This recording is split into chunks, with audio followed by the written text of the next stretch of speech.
On va prendre page 814, c'est Parashat Nasso, la paracha qu'on va lire demain à la Torah, demain qui sera Zot Chanukah Hamizbeach, le jour. Voici, page 814. En fait, on va faire un shir aujourd'hui sur le Zot Chanukah Hamizbeach, le 8e jour de Chanukah, et son importance, sa puissance. Je crois que il y a quelque chose de très fort à ne pas rater. Mais c'est dommage. Ce soir, demain, oui. Qui tombe et qui coïncide avec cette année, et je crois que c'est assez exceptionnel. Je vous dis franchement, je n'ai pas eu le temps de pouvoir vérifier, mais à mon avis, je pense qu'en 1899, qui est la dernière fois où il y a eu Rosh Hashanah qui a commencé un 4 septembre, puisque c'était le cas cette année. On était le plus tôt dans le calendrier par rapport au calendrier civil. L'année a commencé le plus tôt depuis 1899. Il faut remonter jusqu'en 1899 pour retrouver l'année qui commence si tôt. Donc, par votre conséquence, tout est tôt. Et donc, la demande de la pluie en dehors d'Israël qui commence le 4 décembre coïncide avec Hanouka ici et avec le 8e jour de Hanouka. Alors, je n'ai pas pu vérifier en 1899 comment ça s'est passé pour la demande du Tal au Matar. Mais en tout cas, une chose est sûre, c'est que cette année, le 8e jour de Hanouka correspond avec le premier jour où nous, en Chouslaretz, on commence à demander la pluie dans la 9e bracha. On commence ce soir, à partir de ce soir, on arrête Bachenu, on commence Barech Aleinu. Or, on sait, ce soir. Le 4 décembre.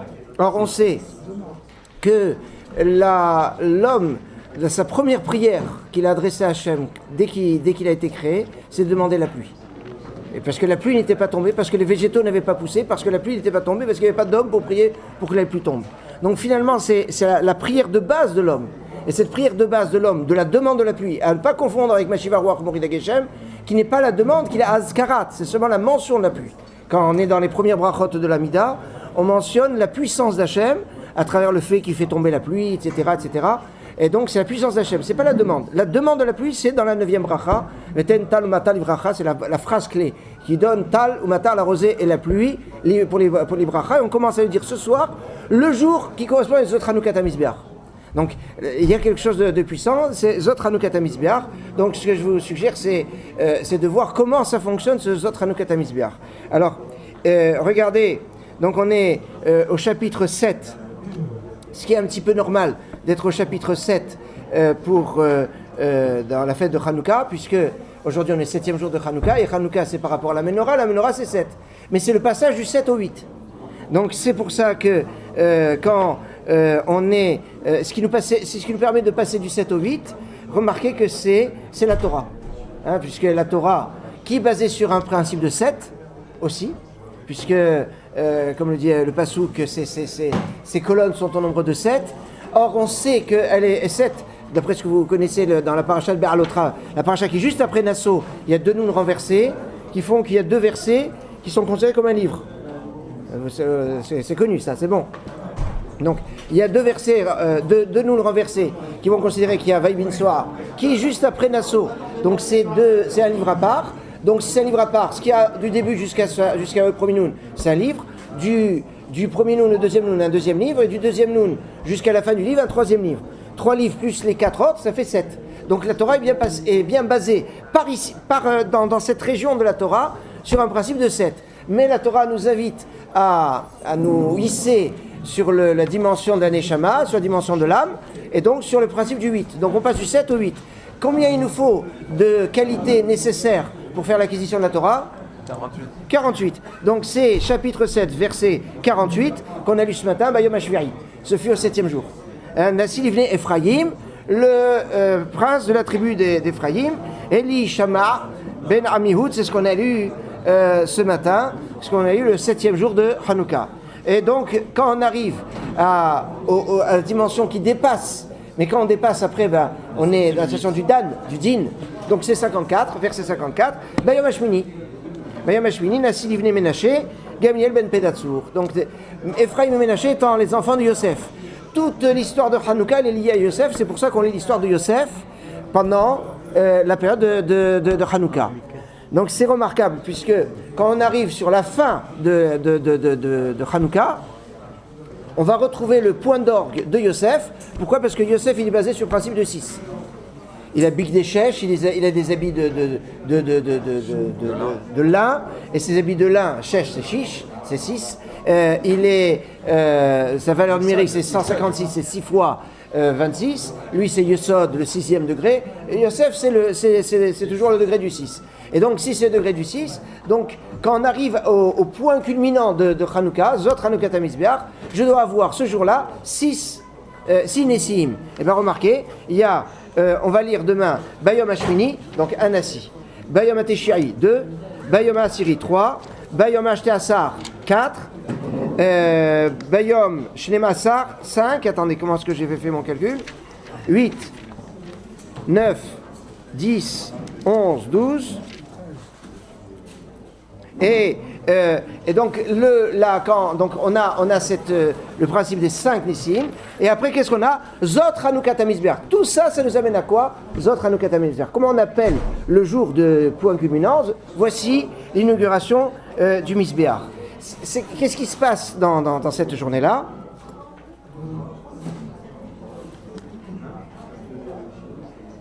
On va nous dire qu'Akadosh Baruch Hu va accéder à la demande de la Torah chez Baal Pé. Alors regardez, qu'est-ce qui se passe entre aujourd'hui et demain? Autrement dit, le passage du 7 au 8. Aujourd'hui, c'est Nassi, donc on a dit, verset 48, Nassi livné Ephraïm, et demain, Nassi livné Ménaché.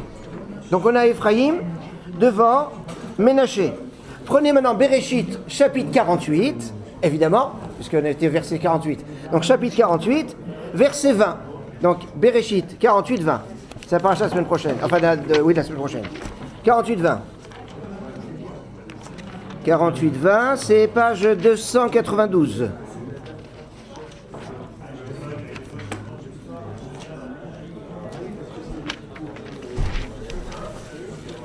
Tout à l'heure, dans le cours de tout à l'heure, on va voir le lien qu'il y a entre la bracha par excellence et la fête de Hanouka.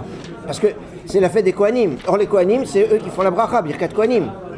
Et la Birkat Kohanim, elle commence Ko, Tevarachu. Ainsi vous allez bénir, et Ko, c'est 25. Donc, c'est clair qu'il y a un lien entre la notion de bracha et Hanouka. Et puisqu'il y a une notion de lien entre bracha et Hanouka, donc entre la bracha, la source de toutes les brachot, quand on doit bénir les enfants, regardez, c'est ce pasuk 20, Vaibarechem Bayomahu. On nous dit que Yaakov a béni ses petits-enfants ce jour-là. Les morts en disant Becha Yivarech Israël, les morts. Par toi, Israël bénira. En disant Isimcha Elohim Kephraim Vechim Naché. Qu'Hachem te fasse que tu sois comme Ephraim et Ménaché. Vayasem et Ephraim il fait Ménaché. Il a placé Ephraim devant Ménaché. Yaakov a placé, alors que Yosef avait même placé Ménaché devant Ephraim, donc il a mis Ménaché à la droite de son père et Ephraim à la gauche. Comme ça, moi, Ménaché aurait eu la main droite et Ephraim et la main gauche. Mais comme le verset va dire, Sikel et Yadav, il a croisé les mains où il a donné du sechel à ses mains. Autrement dit, il a intelligentionné ses mains. Il a rendu intelligent. Oui, ça sera plus fort. Mais donc, Sikel, je voulais rentrer parce que Sikel, c'est un verbe. Il a rendu ses comment on appelle les missiles à tête chercheuse là, qui intelligents, hein? Non, enfin, mais ça s'appelle qui ont une intelligence. Le missile lui-même a une intelligence. Les mains ont une intelligence. On voit comme ça les avot, ils ont un lien avec les membres, quelque chose de particulier. On voit que Avram, il a lancé sa main pour prendre le couteau pour faire la shrita, parce que il fallait pas qu'il fasse la shrita de Yitzhak, comme on l'a, Kedat Yitzhak, comme on la ligature d'Yitzhak. Mais il s'est fait violence pour lancer sa main, parce que sa main, elle voulait faire la mitzvah d'Hachem. Et donc, il n'y avait pas à le faire. Donc, on voit qu'ici, il y a un lien avec les mains, c'est très particulier. Il y a soit plus le contrôle, soit il y a un contrôle qui va pas être le contrôle naturel, qui va être un contrôle contre nature. Et là, c'est un petit peu ce que fait Yaakov. La nature aurait voulu qu'il mette à droite, et là, si quel est il fait, mais là, avec un contrôle bien précis, bien intentionnel. Une fois, j'ai remarqué que toute l'histoire de Yosef, elle est liée au mains. Et le mot yad, si vous faites une recherche sur... Ouais. Moi, je l'ai fait avec les pages, on trouve énormément. Ouais. Ses frères lui ont jeté avec la main, lui, Pharaon lui a dit personne ne lève la main. Ouais. On trouve énormément de fois la main avec Yosef. La main, ça c'est pas mal. Et il donne Hamesh Yadot. Oui, il y en a plein de fois. La main, donc il y a peut-être il y a quelque chose à travailler. Dans le deuxième cours, j'ai travaillé l'histoire de Korah. Là, j'ai un petit peu, et il y a Mamash Olamot avec ça, dans le deuxième cours. On va voir un truc. Mais là, je reviens. Donc maintenant, on voit ici que Yaakov, c'est lui qui a placé Ephraim devant Ménaché. Donc ça, c'est ce qu'on voit dans Bereshit. Et donc, ce qui est marqué dans Bereshit, Akadosh Baruch Hu l'a authentifié dans Nassau, puisqu'il a placé Ephraim devant Ménaché. Quand est-ce que je le vois? Zot Hanoukat HaMizbeach. Parce que qu'est-ce que j'aurais pu penser? Quand il a fait passer le 7e jour Ephraïm, c'est peut-être pour des raisons qui nous dépassent, et c'est pas pour mettre Ephraim devant Ménaché. Peut-être que Ménaché va être très loin derrière. Si Ménaché est juste derrière Ephraïm, ça veut dire qu'il y a une chokhma qui met que les deux frères devaient se suivre, et Akadosh Baruch Hu a mis Bekavana Ephraim devant Ménaché. Et ça, c'est la vérification que Akadosh Baruch Hu va accepter le fait de trancher comme les Chachamim. Le premier Chacham, c'est Yaakov. Et ça, c'est phénoménal, parce que dans Gemara Shabbat, Daf Kav Gimel, Amoud Aleph, page 23a, on nous dit, qu'est-ce qu'on fait comme bracha sur l'allumage de la Chanoukia? On dit, Asher Kideshanu v'mitzvotav v'tzivanu l'adlik ner Chanouka, qui nous a sanctifié par ses commandements, v'tzivanu, et qui nous a ordonné d'allumer la lumière de Chanouka. Il nous a ordonné quoi? Akadosh Baruch Hu nous a ordonné d'allumer la lumière de Chanouka. Alors c'est les Chachamim qui nous ont ordonné. Alors c'est comme on fait dans une bracha, on dit quelque chose qui est faux. C'est pas possible. Elle est belle la question de Gemara. Ouais, la réponse. La question, hein. Alors vous alliez poser la question. Alors donc là, vous voyez la Gemara, elle vous a devancé. Et donc comment répond la Gemara? Elle répond de plusieurs façons. La première façon, elle répond Lotasum minadavar ashayagid ulecha yamin usmol. La Torah elle-même a dit ne t'éloigne pas ni à droite ni à gauche de ce que les Chachamim vont t'enseigner. Donc tu vas aller voir les Chachamim quand tu as une question, et tu n'as pas le droit de t'éloigner ni à droite ni à gauche. Lotasur minadavar. Donc on doit se conformer aux paroles des Chachamim mina Torah. Et donc, la Torah, c'est-à-dire Hachem, nous a ordonné d'écouter les Chachamim. Donc, quand je fais sur une mitzvah des Rabbanan, comme l'allumage de la lumière de Shabbat, comme la Netziat Yadayim, les plus connus, c'est les des Rabbanan. Les Netziat Yadayim, l'allumage des lumières de Shabbat, c'est les gros, on va dire, les gros classiques des Asher Kideshanu ou Mitzvot Tzivanu que presque tout le monde connaît. Eh bien, ces brachot-là, c'est des Rabbanan. Et donc, comment on dit Asher Kideshanu ou Mitzvot Tzivanu qui nous a ordonné? Parce que l'Otassour. Là-dessus, il y a une grande discussion, parce qu'il y en a qui disent mais comment on fait une bracha sur un lota assez? On n'a jamais vu qu'on fait une bracha sur un interdit. On ne fait pas une bracha qui nous a sanctifié dans le zoné, qui nous a ordonné de ne pas manger des choses qui ne sont pas cachères. Ça n'existe pas une bracha comme ça. Une bracha, c'est pour faire quelque chose. Alors c'est pour ça, après la Gemara dit tu vas demander à tes anciens, ils vont te dire. Et eux, ils vont te dire, ils vont t'ordonner.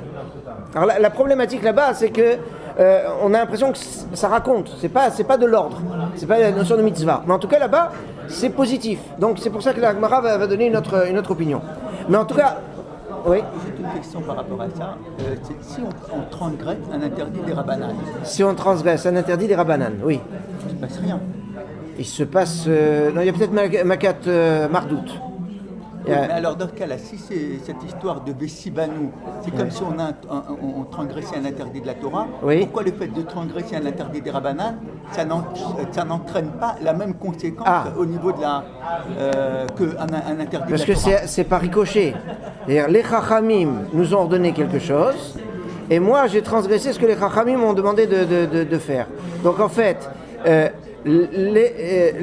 c'est très important, parce que je dois écouter les Chachamim. Mais le statut de ce que les Chachamim vont édicter n'est pas d'un même degré de ce que la Torah. Et c'est là, c'est comme ça qu'on répond, il y a marqué l'Otosifu et la Davar. On n'a pas le droit de rajouter ou d'enlever la Torah. Alors comment tu dis tu n'as pas le droit de rajouter? Alors on a rajouté Hanouka et Purim, des mitzvot en plus, qui ne sont pas la Torah. On est ouvert sur le lave de l'Otosifu. Alors, l'une des réponses les plus simples, c'est-à-dire l'autosifu, c'est-à-dire ne pas donner un statut équivalent à la Torah à ce que les Chachamim vont donner.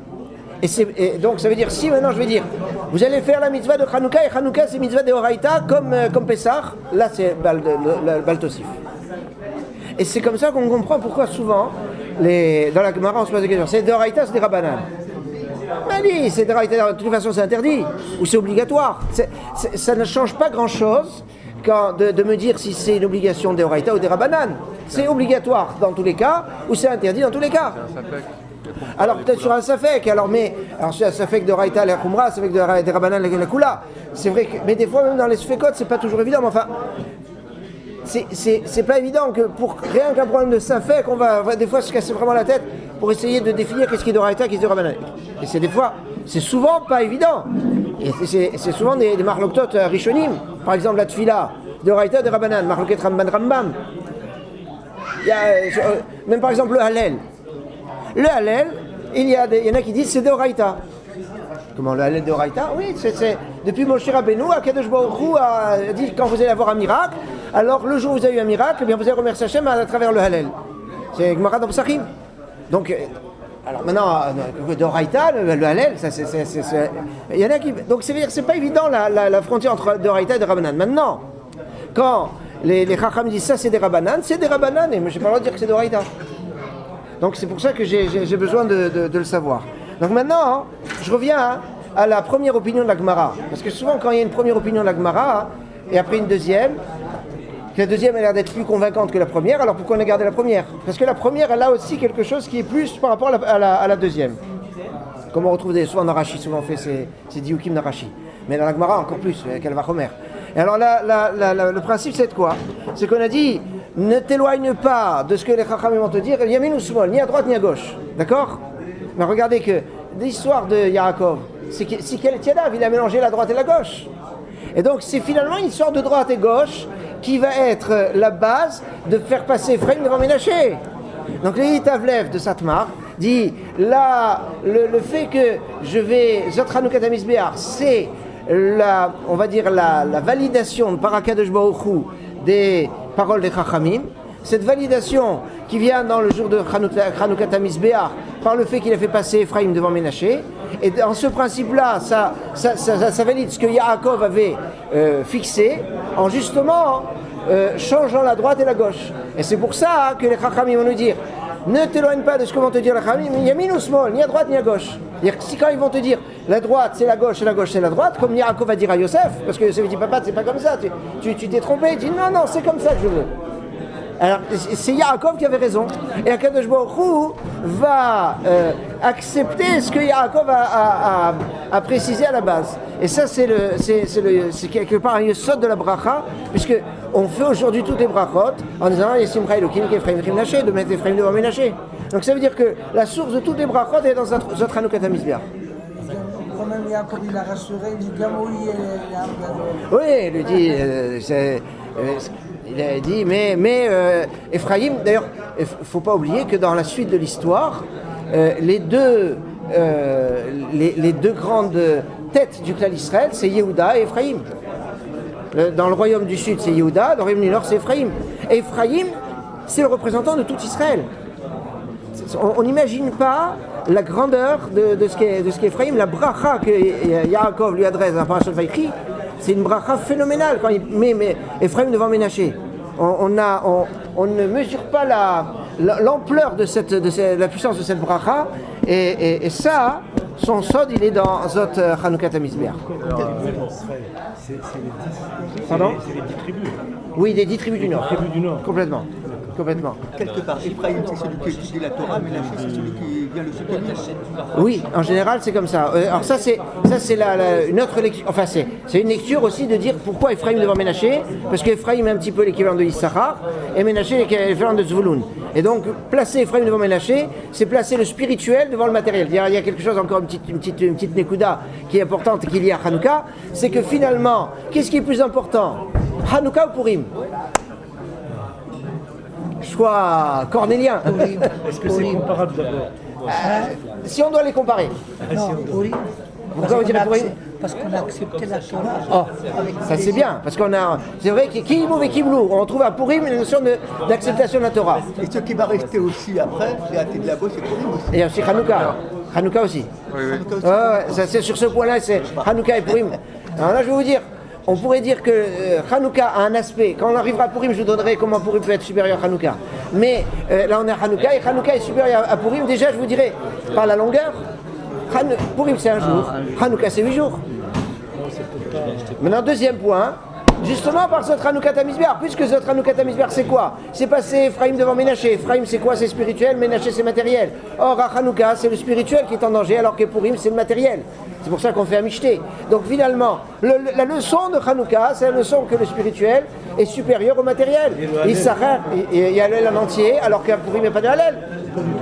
Donc finalement, la dimension de Hanouka, elle a un côté supérieur à Purim. Ça c'est ce qu'on veut dire. Et la démonstration, c'est Zot Hanouka Tamizbeach. Et comment comprendre une chose? C'est que la main droite, normalement, Quoi? On n'a pas le droit de jeûner. Oui. la main droite, c'est ce qui soutient la main gauche. Alors, La main droite, c'est ce qui soutient la... la main gauche, c'est la faible. C'est la faible, là où ouais. on met des téphilines, etc. Ouais, Mais comment on peut comprendre que c'est la main droite qui a béni Ephraïm ouais. et la main gauche est Ménaché, alors qu'on aurait pu... Enfin, c'est Oui, parce que plutôt le justement, Ménaché qui devrait non, soutenir. c'est ça. Parce que Ephraïm, il a besoin d'une main droite qui le soutient, parce qu'il est plus faible. Alors que Ménaché, physiquement, il est plus fort. Donc spirituellement, il a moins besoin. Donc, il a moins besoin, donc c'est pour ça qu'il peut avoir la main gauche. Alors que Ephraïm, il a besoin d'une bracha beaucoup plus costaud, donc celle de la main droite, qui va être la dimension du chesed. Parce que Torah de chesed, la Torah est la dimension de chesed. Alors que Ménaché, et donc Zvouloun, parce qu'il est justement dans les affaires. Les affaires, c'est un monde dur, c'est un monde difficile, c'est un monde dur, c'est un monde de small. Donc c'est pour ça que... Et on met les fils d'Afka du côté gauche pour bien se souvenir que dans le monde de l'action, j'ai une action de mitzvah. Celui qui est dans, si on va dire, pousser Issachar au paroxysme, au maximum, c'est quoi? C'est Rabbi Shimon Bar Yochai, qui est complètement Torato Manuto. Il arrive à un degré où il n'y a même presque plus d'action, puisque quand il est dans la caverne, il n'y a plus de mitzvot presque. Donc il y a moins, on va dire, la réalisation des mitzvot, elle va être beaucoup plus nécessaire pour celui qui est dans l'action. C'est pour ça que les filles sont sur la main gauche qui sera sur la tête de Ménaché. Mais Ménaché, dont le nom, évoque la Neshama. Ménaché comme Zéroulen. Pardon? Ménaché correspond à Zvouloun, oui. Enfin, si on donne cet équilibre de Torah, de soutenir la Torah. Il y a un lien sur il y a Minus Mal sur le placement des Nérotes et de l'image. On croise. Ouais. Entre guillemets, quoi. C'est pas mal. C'est-à-dire, en fait, fondamentalement, on doit toujours aller de la gauche vers la droite. Dans le Beth Amikdash, toujours on va vers la droite. Donc pour aller vers la droite, je suis obligé de partir de la gauche. Mais pour allumer la première nerf à chaque fois, je suis obligé toujours de passer dans ce sens-là. Il y a peut-être un Inyan droite-gauche, gauche-droite. On va s'arrêter, on va passer vite.